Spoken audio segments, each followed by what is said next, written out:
చేస్తాడు. తెలుపు నలుపు కాదు మీకు రంగుతో పని ఏముంది, సందు దొరికిందంటే చాలు మీ మగ బుద్ధే వంకర బుద్ధి.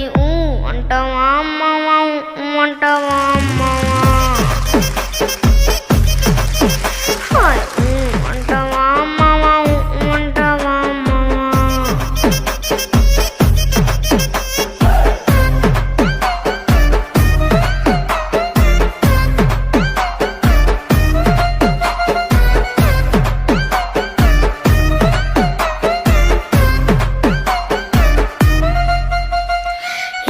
ఎత్తు ఉంటే ఇప్పుడు ఎగిరి గంతులేస్తాడు, కురుసాకుంటే ఇప్పుడు మురిసిపోతాడు. ఎత్తు కాదు కురుసా కాదు మీకు సత్యం చెబుతాను, అందరి ద్రాక్ష తీపి మీకు మీ మగ బుద్ధే వంకర బుద్ధి. అంటావా అమ్మవా అంటావా అమ్మ.